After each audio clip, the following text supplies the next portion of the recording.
네, 안녕하십니까. 저는 가천대 길병원 이비인후과에서 근무하고 있는 조창현 교수라고 합니다.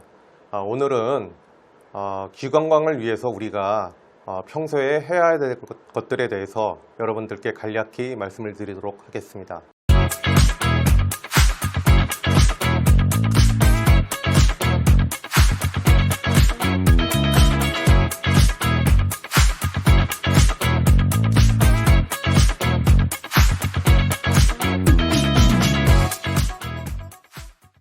우선 우리 그러니까 소리를 듣는 청각기관의 구조를 먼저 말씀을 드리겠습니다. 귀는 크게 이 모식도에서 보듯이 외위와 중위 그리고 내위로 나눌 수가 있습니다.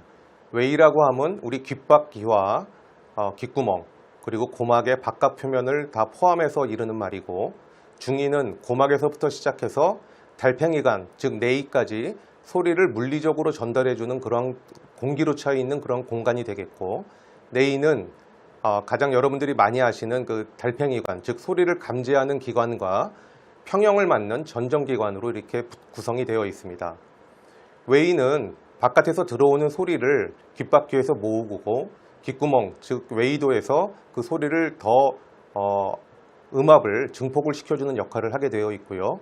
이 들어온 소리가 얇은 고막을 진동시키면 이 북처럼 진동된 진동에 의해서 우리 몸에서 가장 작은 뼈인 세 가지 뼈, 즉 추골과 심골과 등골 이 세 개의 관절을 나란히 이 물리적인 자극이 전달이 되면서 달팽이관 내로 전달이 되게 됩니다.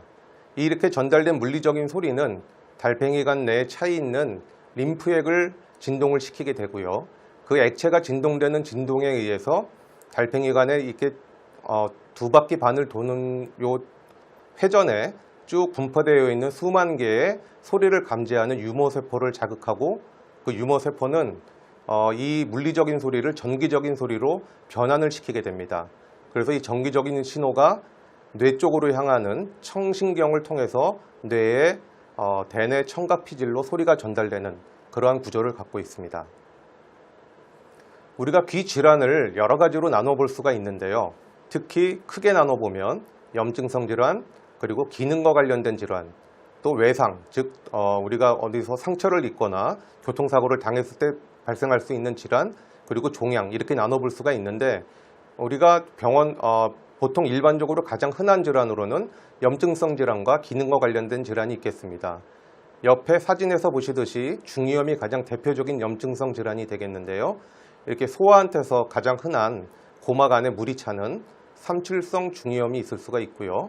밑에 사진에서 보듯이 고막의 거의 전체가 녹아서 없어져서 구멍이 나 있는 만성 중이염이 대표적인 질환이 되겠습니다.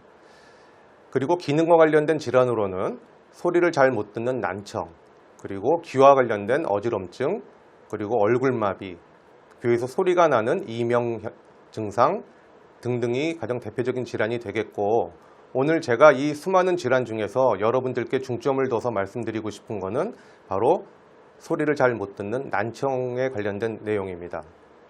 난청의 원인은 크게 비유전적인 원인, 즉 유전에 의해서 발생하지 않는 난청과 유전적인 원인에 의해서 발생한 난청으로 나눠볼 수가 있습니다. 비유전적인 원인은 앞서서 제가 열거해드렸던 여러 가지 병이 난청을 유발할 수가 있는데요. 그 중에 가장 대표적인 게 중이염, 그리고 소음에 의한 난청, 그리고 돌발성 난청이라고 이비인후과에서는 비교적 흔한 질환 중에 하나입니다. 그리고 나이에 의해서 청력이 떨어지는 노인성 난청이 대표적인 비유전적 원인이 되겠습니다. 유전적인 원인은 크게 증후군성과 비증후군성으로 나눠볼 수가 있는데요. 증후군성은 난청과 더불어서 우리 신체 곳곳에 다른 곳에 기형이라든가 이상이 나타날 수 있는 그런 것을 말씀을 드리는 것이고요. 비증후군성은 다른 곳에 이상이 없이 선천적으로나 후천적으로 난청을 유발할 수 있는 병인데, 대개 상염색체 우성으로 유전이 되는 경우가 많습니다. 그래서 이렇게 나열한 모든 질환, 즉 난청을 유발할 수 있는 질환은 난청이 발생한 이후에 치료도 중요하지만 어떤 경우에는 이미 발생을 하고 진행했을 경우엔 치료가 불가능한 경우도 많기 때문에 예방을 할 수 있다면 예방이 최우선적인 그런 방법이 되겠습니다. 그래서 세계 청각의 날이라는 게 매년 3월 3일 날로 정해져서 매년마다 그 행사를 하게 되는데요. 이것은 세계보건기구, 즉 WHO에서 지정한 그러한 날이 되겠습니다. 이 날에 매년 한 번씩 전 세계적으로 우리가 난청이 얼마만큼 전 인구 중에서 몇 퍼센트나 발생하고 있는지, 그리고 우리가 안전하게 소리를 듣는 방법에 대해서도 조언을 하고 있고, 이 난청에 따라서 발생하는 사회적인 비용도 보고를 하고 있습니다. 그래서 이렇게 세계보건기구 홈페이지에 가시게 되면 이렇게 난청과 관련된 그러한 부분을 찾아서 여러분들이 접근해서 보실 수가 있습니다. 그래서 WHO에서는 결국은 난청의 치료보다는 어떻게 하면 난청이 발생하지 않도록 예방을 할 수 있는가에 중점을 둔 사업을 매년 중점적으로 시행하고 있습니다. 제가 몸담고 있는 대한청각학회에서는 이 WHO와 협업을 해서 매년 3월 3일 세계 청각의 날에 저희가 그 WHO와 협의된 내용을 갖고 이렇게 슬로건을 매년 발표를 하고 있습니다. 그래서 2020년 거부터 보시게 되면은 100세 시대에 평생 청력을 우리가 어떻게 잘 유지하고 있을 수 있는가에 대한 저희가 캠페인을 한 적이 있고요. 2021년에는 조기 진단과 재활이 얼마나 중요한지에 대해서 여러분께 홍보 활동을 한 적이 있고, 2022년도에도 마찬가지로 이런 슬로건을 내걸고 활동을 한 적이 있습니다. 올해 초에 3월 3일에는 모두를 위한 귀와 청각관리라고 하는 그러한 표어하에 귀 건강을 위해서 여러분들이 하셔야 될 것과 하지 말아야 될 것을 이렇게 대표적인 것을 정리를 해서 포스터로 배포한 바가 있습니다. 그래서 이 중에서 특히 소음과 관련된 부분, 이 부분에 대해서 좀 더 자세하게 말씀을 드리도록 하겠습니다. 그래서 소음과 난청과 관련해서는 해야 될 것, 즉 시끄러운 곳에서는 귀마개를 사용하세요라고 하는 것이 있고, 하지 말아야 될 것은 시끄러운 소리나 음악을 되도록이면 피하세요라는 내용이 있습니다. 여러분들이 가끔 뉴스를 보시거나 여러 방송 매체를 통해서 최근 들어서 청소년들, 특히 젊은 층들이 많이 사용하고 있는 스마트폰이나 다양한 음향기기에 의해서 어린 나이서부터 난청이 발생할 수 있다라고 하는 내용들을 많이 접하셨을 겁니다. 이 화면에서 보시다시피 다양한 매체에서 이렇게 이거와 관련된 보도를 내보내고 있었는데요. 이러한 소음성 난청, 그 소음에 의해 발생하는 난청은 대해서 잠깐 말씀을 드리면, 소음이라고 하는 것은 우리가 이렇게 조용한 데서 얘기하는 사람의 목소리라든가 아니면 듣기 좋은 잔잔한 음악이 아니라 매우 불규칙하게 뒤섞여 갖고 우리에게 불쾌감을 주고 시끄러운 그런 소리가 되겠습니다. 대표적인 소음을 발생할 수 있는 원인으로는 공장의 기계 소음, 또 커다란 자동차 소음, 그리고 여러분들이 음향기기로 들을 때 너무나 크게 증폭이 된 음악, 그리고 총소리라든가 폭탄소리 같이 순간적인 폭음이 대표적인 원인이 되겠습니다. 그래서 이 소음에 의해서 발생하는 난청의 정의를 보시면, 커다란 강도의 소리를 지속적으로 들었을 때 달팽이관 내에 아까 말씀드렸던 유모세포가 비가역적으로 손상이 돼서 청력이 영구적으로 떨어지는 경우가 되겠습니다. 여기서 비가역적이라고 하는 의미는 우리가 아무리 치료를 하더라도 이미 손상이 너무 많이 진행이 돼서 치료가 안 된다는 그런 의미가 되겠습니다. 우리가 일상생활 속에 소음이 과연 그러면 얼마나 큰 것인가를 여기에 예를 들어서 지금 나열을 해봤습니다. 이 소음의 단위는 잘 아시다시피 데시벨로 표시를 하게 되는데요. 비가 오는 잔잔한 소리조차도 40데시벨이라는 그러한 크기를 갖고 있고요. 우리가 조용하게 대화하는 소리도 60데시벨 정도의 크기를 갖고 있습니다. 특히 헤어드라이기, 우리가 아침마다 머리를 말리는 데 쓰는 이 기기는 90데시벨이 넘는 소리를 갖고 있고요. 공사장에서 들리는 소음은 공사장의 그러한 종류에 따라 다르겠지만 굉장히 큰 100데시벨 이상의 120데시벨의 음량을 갖고 있습니다. 그런데 세계보건기구에서 권고사항을 보시게 되면 어느 정도의 소리를 얼마나 시간 이내로 지속적으로 듣는 게 안전한가에 대한 권고사항이 있습니다. 여기서 보시면은 85데시벨 소리는 하루에 6시간 이내로 들으면 그래도 청력 손실이 올 가능성이 비교적 적지만, 반대로 얘기하면 85데시벨 소리를 하루에 8시간 이상 지속적으로 듣고 이러한 날이 단 하루가 아니라 몇 개월 또는 몇 년 이상 지속적으로 이런 소음에 노출이 되게 되면 불가역적인 그런 청력 손실이 발생할 수 있다는 말이 됩니다. 특히 여러분들이 요즘 젊은 층들이 많이 사용하는 음향기기는 우리가 볼륨을 높이게 되면 100dB 이상이 되는데 이것은 하루에 단 4분 정도만 들어도 굉장히 심각한 건강의 위험을 초래할 수 있다라고 권고하고 있습니다. 이 소음성 난청은 아까 말씀드렸듯이 치료 방법이 없고 결국은 예방이 최선인데요.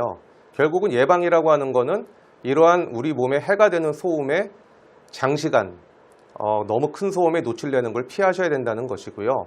만약에 여러분들이 이러한 소음에 노출된 이후에 이명 증상이 심해지거나 좀 소리가 잘 안 들리는 것 같은 그런 이상 증상이 느껴질 경우에는 반드시 이비인후과 전문 병원을 찾아가셔서 청력 검사를 받으시고 조기에 발견해서 적절한 조치를 받으셔야 됩니다.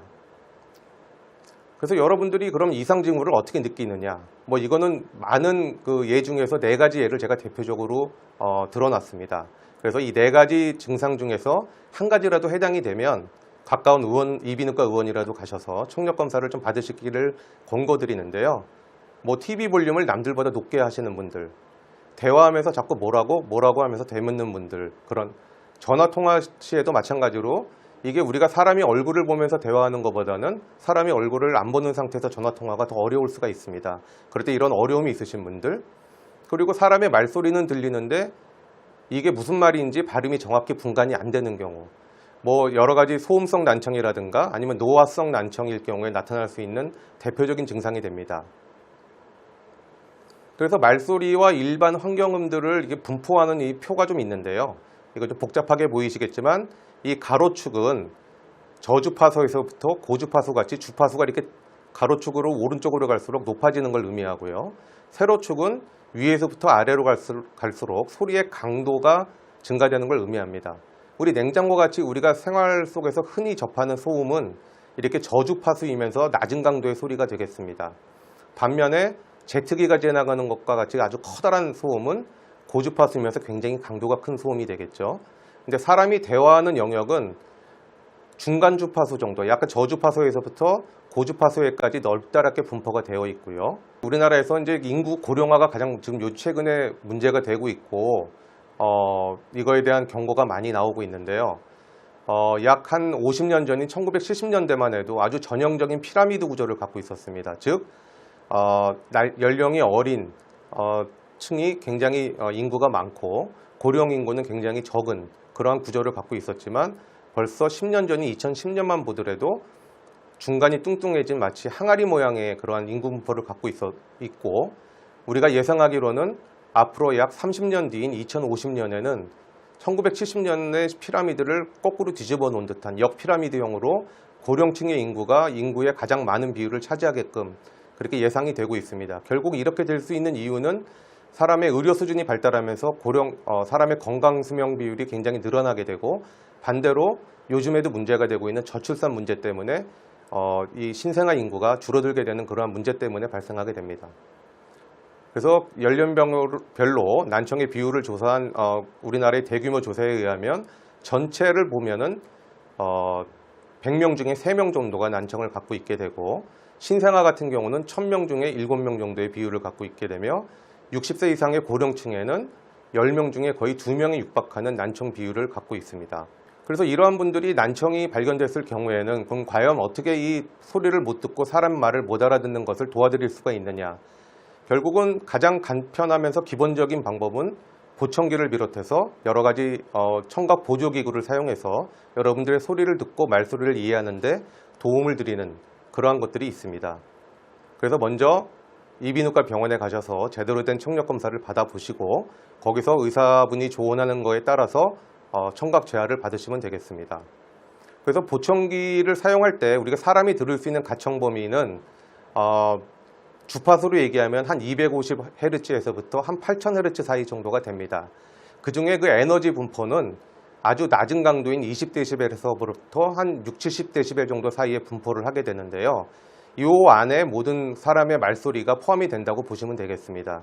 특히 자음과 관련된 부분, 스츠, 푸트 같이 그러한 고주파수 쪽에 그러한 자음은 이런 고주파수에 몰려있게 되고 아여, 어여와 같은 그러한 모음은 이런 저주파수 쪽에 분포를 하게 됩니다. 그래서 사람의 가청 영역은 앞서서 보여드린 이러한 바나나 모양의 이런 영역으로 자음과 모음들이 이렇게 분포가 되게 돼 있는데요. 아까 보여드린 그러한 그림에서 보면 청력이 예를 들어서 이렇게 노화가 좀 진행이 돼서 고주파수 쪽의 청력이 조금만 떨어져 있어도 이 부분을 못 듣게 되기 때문에 자음의 상당 부분을 못 듣게 됩니다. 그리고 그 청력이 더 많이 떨어져서 중등도 난청 정도 됐을 때는 아예 자음은 거의 자세하게 들을 수가 없는 상황으로 그러한 난청이 진행이 되게 됩니다. 그래서 이렇게 난청이 발견됐을 때 그럼 보청기를 어느 때 하게 되느냐. 물론 이게 아주 일반적으로 100% 권고되는 사항은 아니지만 청력이 떨어진 정도에 따라서 보청기의 필요성을 우리가 이렇게 나눠볼 수가 있습니다. 그래서 아까 앞서서 그림에서 보여드렸듯이 경도의 난청에서는 자기 스스로 일상생활에 너무 불편하고 좀 더 소리를 잘 듣고 싶다고 하시는 그러한 요구사항이 있을 경우에는 보청기가 필요할 수가 있고요. 40dB를 넘어가는 중등도 이상의 난청에서는 굉장히 보청기의 필요성이 높아지게 되고 특히 50dB에서 60dB를 넘어가는 그런 고도 난청일 경우에는 항시 보청기를 착용하셔야 여러분들이 듣는데 도움을 받으실 수가 있습니다. 그래서 청력이 떨어진 분들은 이제 보청기 착용할 때 문제점이 역동범위라고 하는 것이 떨어지는 게 문제입니다. 즉 소리를 보청기로 증폭해서 들였을 때 그 소리가 제대로 우리 말을 알아듣는데 도움이 되어야 할 텐데 이렇게 청력이 많이 떨어지신 분들은 역동범위가 줄어들음으로 인해서 여기 그림의 왼쪽에서 보시다시피 매우 큰 소리는 매우 크게 들으시지만 작거나 아주 부드러운 소리들 이런 것들은 아예 들을 수가 없는 그러한 문제가 발생을 하게 되고 결국은 보청기로서 이 작고 부드러운 사람의 말소리를 이 가청 범위 내로 우리가 증폭을 해드려야 되는 그런 문제점이 있습니다. 그래서 보청기는 결국은 이 작고 부드러운 소리들을 가청 범위 내로 이렇게 압축하거나 주파수를 변이시켜서 우리가 잘 들을 수 있도록 하는 그런 장치가 되겠습니다. 그래서 보청기는 여러 가지 착용을 하는 데 있어서 고려해야 될 부분들이 있는데요. 특히 보청기를 착용하셔야 될 분의 자발적인 동기가 매우 중요합니다. 그래서 사회활동의 정도라든가 직업적인 특성에 따라서 우리가 사람들과 많이 대화하거나 다른 사람들의 말을 잘 들어야 되는 그런 직업일 경우에는 좀 더 동기부여가 잘 되겠죠. 그리고 청각학적으로 난청이 얼마나 많이 심한지 그리고 난청이 떨어진 정도, 형태가 어떤지 유형이 어떤지에 따라서 보청기의 그 형태나 종류를 결정할 수가 있습니다. 그리고 또 환자 개인적인 면에서는 보청기가 겉으로 보이는지 안 보이는지 그리고 이분의 연령이 예를 들어서 고령이신 분들 같은 경우에는 작은 보청기일수록 좀 더 조작이 좀 불편하다는 그런 단점이 있기 때문에 연령과 조작의 용이성을 같이 고려해 봐야 됩니다. 그래서 만약에 이비인후과 병원에 오시거나 뭐 보청기를 전문으로 취급하는 그러한 곳에 가셔서 보청기 착용을 하시게 되면 일반적인 과정이 이렇게 됩니다. 특히 이제 병원 진료를 받으실 경우에는 첫 진료를 해서 여러분들께 어떤 점이 불편하고 그리고 귓구멍 안이나 고막에 무슨 이상이 없는지를 먼저 보게 되고요. 그다음에 청력 검사를 통해서 난청의 정도와 난청의 유형 그리고 형태를 파악하게 되고 그래서 보청기가 필요하다면 이제 본격적으로 보청기의 형태를 결정하고 여러 가지 보청기의 증폭 방식이라든가 이런 채널 수와 같은 그런 여러 가지 옵션들을 의사와 상의해서 결정을 하게 됩니다. 그래서 보청기를 하기로 확정이 되시면 필요한 경우에는 귓본을 제작해서 보청기를 제작한 이후에 착용을 하게 되고 보청기는 근데 문제는 안경과 달리 착용하자마자 잘 들리시는 게 아니라 적응 과정이 필요합니다. 그전엔 안 들리던 소리들, 작은 소리들이 보청기를 통해서 크게 증폭이 되어서 들어올 때 때에 따라서는 굉장히 불편하게 느끼실 수가 있기 때문에 그 불편한 점에 대해서 잘 적응할 수 있는 그러한 기간이 필요하고 일반적으로 약 한두 달 정도 이상이 소요가 되게 됩니다. 그래서 착용을 하는 도중에 불편한 점이 있으면 보청기 전문가에게 불편한 점을 말씀하시고 그것을 조절할 수 있는 그러한 방법이 있습니다. 특히 요즘엔 디지털 보청기가 굉장히 일반화되면서 기능이 많이 좋아졌고 불편을 느끼시는 것들의 대부분이 이러한 조절 과정을 통해서 해결이 될 수가 있고 이러한 조절 과정을 통해서 잘 적응하시고 보청기를 잘 쓰시게 되면 결국은 굉장히 사람의 말을 알아듣는 데 도움을 받는 그런 과정으로 접어들시게 됩니다. 그래서 보청기 선택의 기본 옵션은 뭐 여러 가지가 있고요. 형태는 이렇게 귀에다 거는 큰 형태에서부터 귓구멍에 완전히 들어가는 형태 그리고 요즘에 최근에 많이 사용되고 있는 이런 형태가 있는데요. 이 형태는 이 본체가 굉장히 작습니다. 손가락 한 마디 정도의 길인데 이것이 귓바퀴 뒤에 숨게 되고 이 와이어를 통해 갖고 투명한 와이어를 통해서 스피커만 귓구멍에 위치하게 되는 그러한 오픈형 보청기가 요즘에 많이 사용이 되고 있습니다. 앞으로 그러면 보청기가 계속 발전을 하게 되고 거의 매년 새로운 기술이 나오고 새로운 모델이 나오게 되는데요.